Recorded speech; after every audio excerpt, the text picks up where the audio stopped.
ಹನುಮಂತ ಅವರ ಶಕ್ತಿ ಮತ್ತು ಭಕ್ತಿ ಲೋಕಕ್ಕೆ ಆದರ್ಶವಾಗಿದೆ. ರಾಮನ ಮೇಲೆ ಅವರಿದ್ದ ಅನನ್ಯ ಭಕ್ತಿ ಅಪಾರವಾಗಿತ್ತು. ಬಾಲ್ಯದಲ್ಲಿಯೇ ಸೂರ್ಯನನ್ನು ಹಣ್ಣು ಎಂದು ಭಾವಿಸಿ ಆಕಾಶಕ್ಕೆ ಹಾರಿದ ಅವರ ಶಕ್ತಿ ಅಪೂರ್ವವಾಗಿತ್ತು.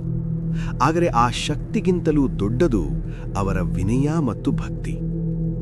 ರಾಮಾಯಣದಲ್ಲಿ ರಾಮ ಅವರ ಸೇವೆಯಲ್ಲಿ ಹನುಮಂತನು ಸದಾ ತೊಡಗಿಕೊಂಡಿದ್ದರು. ಸೀತೆಯನ್ನು ಹುಡುಕಲು ಸಮುದ್ರವನ್ನು ದಾಟಿ ಲಂಕೆಗೆ ಹಾರಿದದ್ದು ಅವರ ಅಸಾಮಾನ್ಯ ಸಾಹಸಕ್ಕೆ ಉದಾಹರಣೆ. ಲಂಕೆಯಲ್ಲಿ ಸೀತೆಯನ್ನು ಕಂಡು ರಾಮನ ಸಂದೇಶವನ್ನು ನೀಡಿದ ಅವರು ತಮ್ಮ ಬುದ್ಧಿ ಮತ್ತು ಧೈರ್ಯದಿಂದ ಶತ್ರುಗಳನ್ನು ಜಯಿಸಿದರು. ಲಕ್ಷ್ಮಣನು ಗಾಯಗೊಂಡಾಗ ಸಂಜೀವಿನಿ ಪರ್ವತವನ್ನು ಹೊತ್ತು ತಂದು ಅವನ ಪ್ರಾಣವನ್ನು ಉಳಿಸಿದ ಹನುಮಂತನ ಶಕ್ತಿ ದೇವತಾ ಸಮಾನ. ಆದರೆ ಈ ಎಲ್ಲ ಸಾಧನೆಗಳ ಹಿಂದೆ ಇದ್ದದ್ದು ರಾಮನ ಮೇಲಿನ ನಿಸ್ವಾರ್ಥ ಭಕ್ತಿ. ಹನುಮಂತನ ಕಥೆ ನಮಗೆ ಹೇಳುವುದು ಏನೆಂದರೆ, ನಿಜವಾದ ಶಕ್ತಿ ದೇಹದಲ್ಲಲ್ಲ, ಮನಸ್ಸಿನ ಭಕ್ತಿ ಮತ್ತು ನಂಬಿಕೆಯಲ್ಲಿದೆ. ಶಕ್ತಿ ಮತ್ತು ಭಕ್ತಿ ಒಂದಾಗಿ ಸೇರಿದಾಗ ಅಸಾಧ್ಯವೂ ಸಾಧ್ಯವಾಗುತ್ತದೆ. ಹನುಮಂತನನ್ನು ಒಲಿಸಲು ಭಕ್ತಿ, ಶುದ್ಧ ಮನಸ್ಸು ಮತ್ತು ನಿಷ್ಠೆ ಮುಖ್ಯ. ಇಲ್ಲಿವೆ 5 ಪ್ರಮುಖ ವಿಧಾನಗಳು. 1. ಹನುಮಾನ್ ಚಾಲೀಸಾ ಪಠಣ. ಪ್ರತಿದಿನ ಭಕ್ತಿಭಾವದಿಂದ ಹನುಮಾನ್ ಚಾಲೀಸಾ ಪಠಿಸಿದರೆ ಹನುಮಂತನ ಕೃಪೆ ಲಭಿಸುತ್ತದೆ. ವಿಶೇಷವಾಗಿ ಮಂಗಳವಾರ ಮತ್ತು ಶನಿವಾರ ಪಠಣ ಅತ್ಯುತ್ತಮ.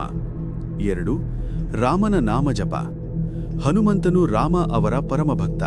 ಆದ್ದರಿಂದ ಶ್ರೀರಾಮ ಜಯ ರಾಮ ಜಯ ಜಯ ರಾಮ ಎಂಬ ನಾಮವನ್ನು ಜಪಿಸುವುದು ಹನುಮಂತನ ಮನಸ್ಸಿಗೆ ಹತ್ತಿರವಾಗುತ್ತದೆ. 3.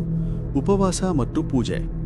ಮಂಗಳವಾರ ಉಪವಾಸ ಇಟ್ಟು ಹನುಮಂತನ ದೇವಾಲಯಕ್ಕೆ ಹೋಗಿ ದೀಪ ಬೆಳಗುವುದು, ಬೆಲ್ಲ ಮತ್ತು ಬೆಣ್ಣೆ ನೈವೇದ್ಯ ಇಡುವುದು ಹನುಮಂತನನ್ನು ಒಲಿಸಲು ಭಕ್ತಿ, ಶುದ್ಧ ಮನಸ್ಸು ಮತ್ತು ನಿಷ್ಠೆ ಮುಖ್ಯ. ಇಲ್ಲಿವೆ 5 ಪ್ರಮುಖ ವಿಧಾನಗಳು. 1. ಹನುಮಾನ್ ಚಾಲೀಸಾ ಪಠಣ. ಪ್ರತಿದಿನ ಭಕ್ತಿಭಾವದಿಂದ ಹನುಮಾನ್ ಚಾಲೀಸಾ ಪಠಿಸಿದರೆ ಹನುಮಂತನ ಕೃಪೆ ಲಭಿಸುತ್ತದೆ. ವಿಶೇಷವಾಗಿ ಮಂಗಳವಾರ ಮತ್ತು ಶನಿವಾರ ಪಠಣ ಅತ್ಯುತ್ತಮ. 2. ರಾಮನ ನಾಮಜಪ. ಹನುಮಂತನು ರಾಮ ಅವರ ಪರಮಭಕ್ತ. ಆದ್ದರಿಂದ ಶ್ರೀರಾಮ ಜಯ ರಾಮ ಜಯ ಜಯ ರಾಮ ಎಂಬ ನಾಮವನ್ನು ಜಪಿಸುವುದು ಹನುಮಂತನ ಮನಸ್ಸಿಗೆ ಹತ್ತಿರವಾಗುತ್ತದೆ. 3. ಉಪವಾಸ ಮತ್ತು ಪೂಜೆ.